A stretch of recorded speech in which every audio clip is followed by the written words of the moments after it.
Il m'a saisi par les cheveux, traîné au sol et roué de coups de poing, de pied. 400 de ces médicaments étaient encore indisponibles. Elle vous a traité d'ordure, Rima Hassan? D'ordure, oui. D'ordure? D'ordure. Il m'a saisi par les cheveux, traîné au sol et roué de coups de poing, de pied. Dans le livre, la fille de François Bayrou détaille les coups reçus lors de son passage à Bétharram. L'abbé Lartiguet m'avait à l'œil. Toi, la fille Bayrou, insolente comme ton père. Et un jour, il m'a saisi par les cheveux, traîné au sol et roué de coups de poing, de pied. On était tous logés à la même enseigne à Bétharram. Que ce soit la fille de François Bayrou ou que ce soit n'importe qui, sachant que la fille de François Bayrou était quand même demi-pensionnaire ou externe. En tout cas, elle n'était pas interne. Donc imaginez un peu la liberté qu'avaient ses encadrants. Se dire, de toute façon, on risque rien. Il ne sait pas que je suis victime et il ne sait pas que je vais témoigner comme victime. Je suis restée 30 ans dans le silence. Mon père, j'ai peut-être voulu le protéger. François Bayrou est visé par une plainte pour non-dénonciation. Interrogé à l'Assemblée, il avait assuré n'avoir été au courant d'aucun fait de violence lorsqu'il était ministre de l'Éducation. L'enquête parlementaire dans laquelle il sera auditionné doit débuter le 14 mai prochain.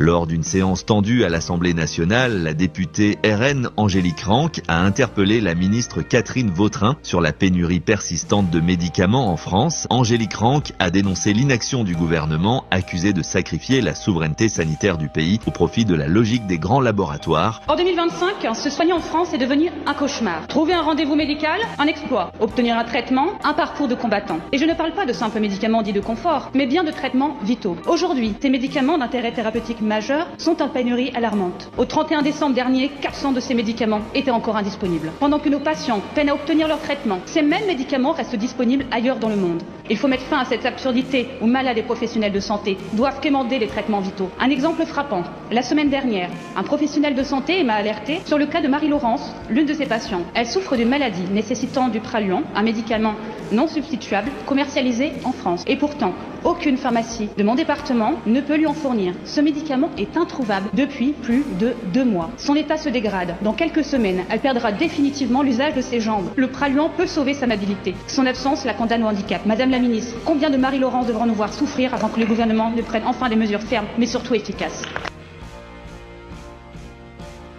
Elle vous a traité d'ordure, Rima Hassan? D'ordure, oui. D'ordure? D'ordure. Vous voulez, quand vous êtes musulmane, juive, blanche, noire, je ne rentre pas, je me cogne contre leur dogme. Étant d'origine en plus africaine, en ayant la double nationalité, etc. Tout ça, ça dérange la France insoumise. Parce que ça leur fait mal, ils ne le supportent pas.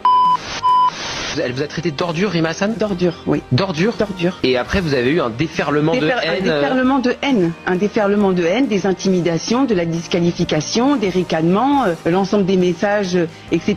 Où après, en plus, on vous transforme votre propre récit. Parce qu'il faut bien se rendre compte que... C'était suite à quoi? Qu'est-ce qu'elle vous reprochait? De défendre Israël. Oui, de défendre ces jeunes qui vont au front, etc. Oui, de me dire complice du génocide. C'est toujours la même chose. Vous avez eu des menaces après particulières? Bien sûr. Et c'est pour ça que des menaces de mort? Des menaces de mort, des menaces de viol, des intimidations de mes enfants. C'est quand même à souligner que 2 femmes qui sont la cible de Rima Hassan, vous et Prisca Thévenot, on cible aussi leurs enfants. Oui, et on c'est à souligner. Et en fait, je pense que c'est aussi parce qu'on est libre aussi. 2 femmes libres qui s'engagent, ça, ils ne le supportent pas. Ils préfèrent avoir des femmes soumises à des dogmes et des idéologies morbides.